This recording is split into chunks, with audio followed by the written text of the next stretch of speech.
you would tell us your name and your position, please. So I'm Jackie Pick, and I'm here as a volunteer. I am a lawyer, but I'm not acting as a lawyer in this case. I'm just helping out the legal team here. And going to explain to you the evidence that we have from State Farm Arena here in Fulton County, which goes to what Ray was talking about in terms of fraud or misrepresentation.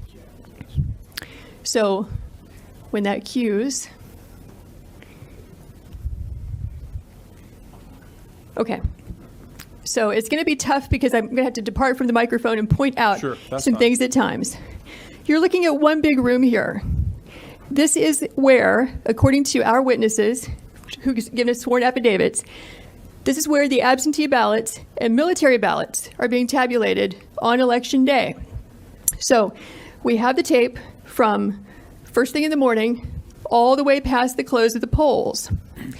What you have is essentially two Republican field organizers who were sent here to be observers.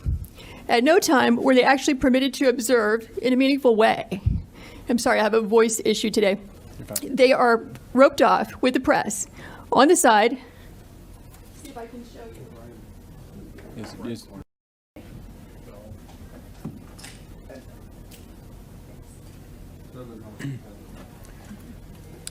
Tell you what you could do to help us out so that everyone can hear who's live streaming.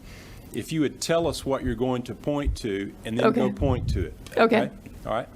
So now what will happen is these frames can move around. So this can get a little confusing, but I'll make sure to make it clear. We have two observers there that are going to show up, not at this point, this is in the morning, as you can see the daylight. They're going to get there at about 8 o'clock to watch the tabulation of absentee and military ballots.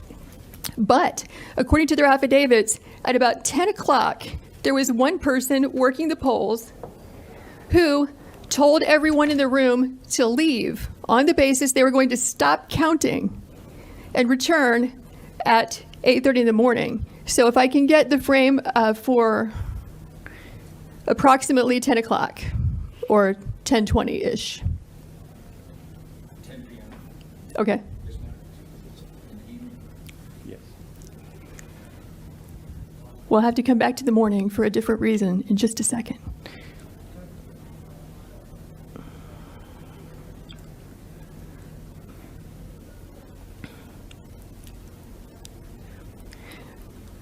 Okay, so you can see what time it is.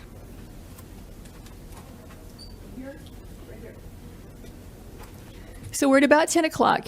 And what you'll notice is that the workers are present, working, and you have, back in that corner I pointed out to you, the press and the Republican observers.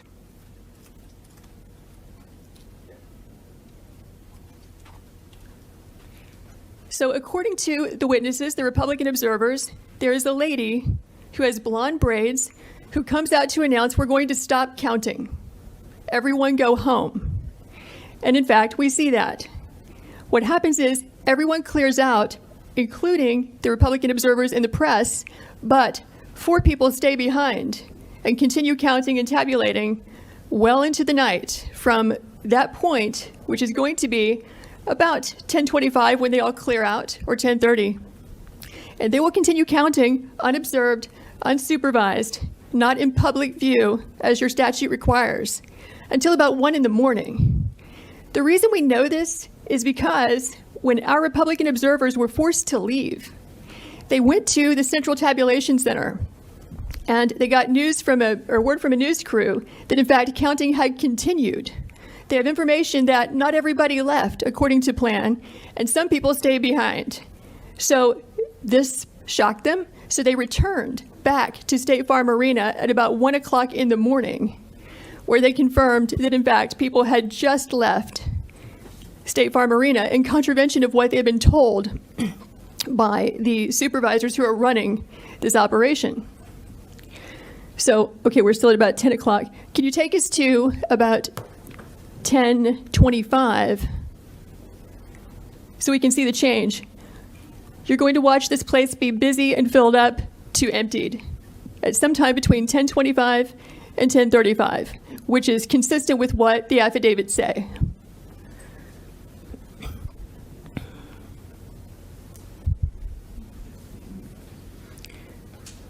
Okay, so 1025, they're still there. Let's go to 1035.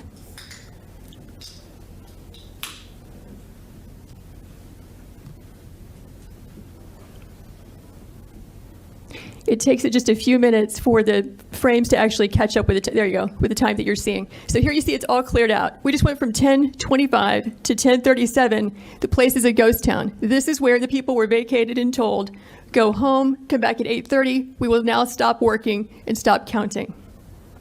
But notice who stays behind. You have 4 people, consistent with our affidavits, who stayed behind. And so you'll see the lady in purple. You'll see 2 women in yellow in the back, which is where the scanners are there at the top right frame. And then the lady with the blonde braids also, who told everyone to leave. Those are the 4 people who will stay behind.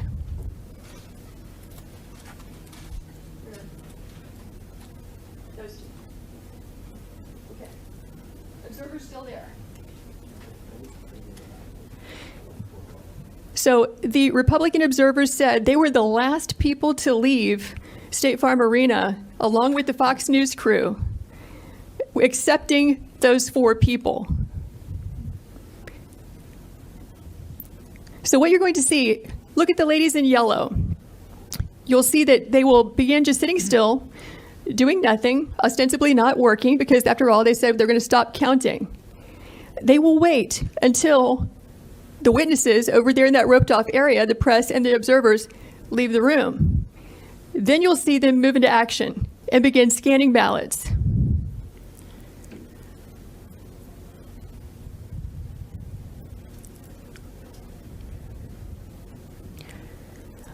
Okay, so I think what we can do now is fast forward to about 11.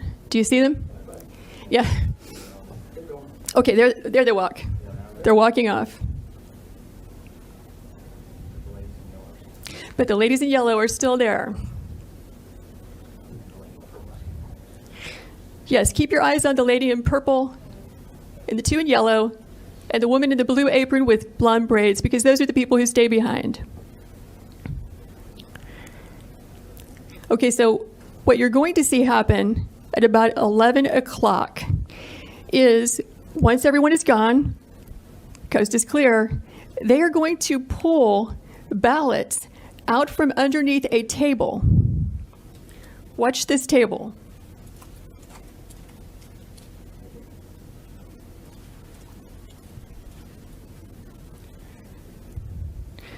So actually this will take a few minutes, but we did not know when we first watched this, okay, is it normal to store suitcases of ballots under a table, under a tablecloth? Is that how they run the place? Maybe this is what they've been doing all day. Maybe this is what they're doing under all the tables. So we went back and watched the video as a team of us. We don't see that.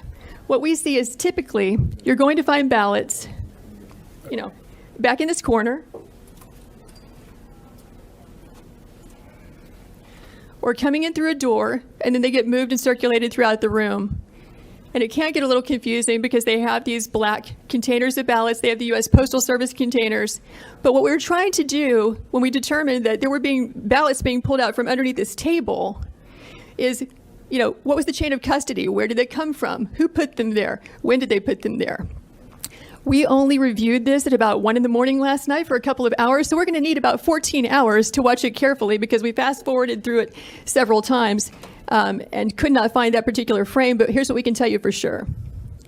At about 8 o'clock in the morning, and we're going to roll this back and show it to you. There you go. So now they're going to start pulling these ballots out from under this table.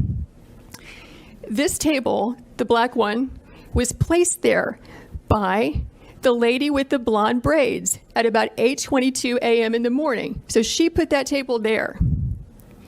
So the same person who's staying behind now, the same person who cleared the place out under the pretense that we're going to stop counting, is the person who put the table there at 8:22 in the morning. Yeah, I saw 4 suitcases come out from underneath the table.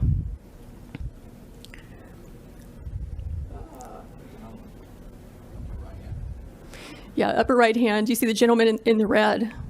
So he just pulled one out.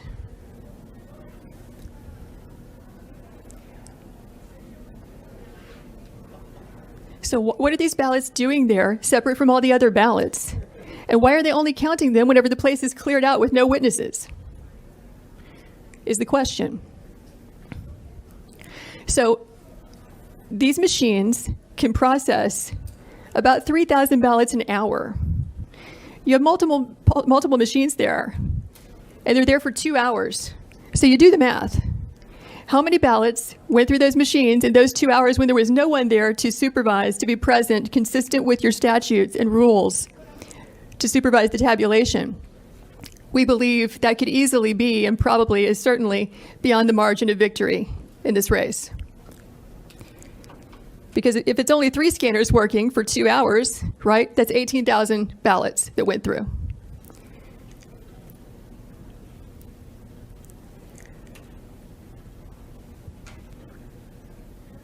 So we're now at 11:09. There were, in addition to the 4 workers that you see there were 2 other people who were bringing ballots in and out. The gentleman in red that you saw, and then a second person, I can't tell if it's a male or female based on their hair being pulled back in their mask, but in any event, that's 6 total people. And so if we were to sit here for the next 2 hours, what we would see is that this operation just goes on and on and on. They're scanning until about 12:55 in the morning. So we kept the video running. And, we can show you the people who gave us the affidavits reappearing at that time, just as they said, around 1 a.m. to find out, are they in fact counting after they told us they would stop working or not? And we will fast forward to that. But have you all seen as much as you'd like to see of what's happening here? I think so. I think you basically get the idea. Unless any member wants to see more. Or you have any questions? No, let's go ahead. Okay. So let's fast forward to about 12:55 in the morning.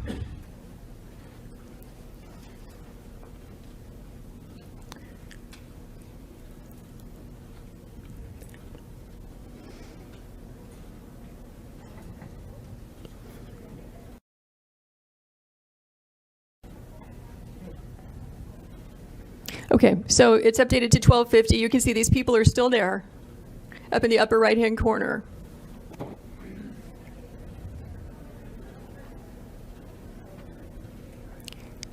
Basically, they've wrapped up.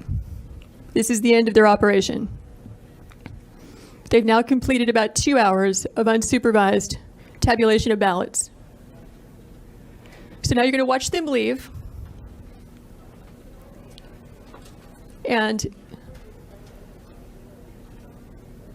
let's fast forward to, let's go to 1:30. I think it's between 1:30 and 1:45 is when our 2 witnesses come back. They had to fight through security to get in there, but they did. And they say in their affidavits that 2 different people affirmed for them that people had been counting from, 10:30 when they cleared out until about approximately 5 minutes before they arrived. And they have the names of those people who told them that.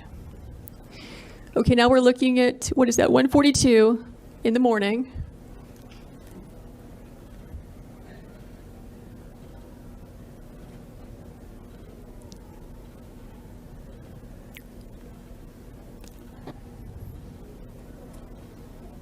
Is there a way to fast forward a bit or make it go a little faster?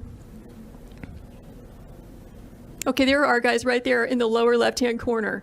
So they've now returned to State Farm Arena, having heard from the press that they had continued counting because they wanted to see for themselves if that was really happening, which was a complete contradiction to what they had been told.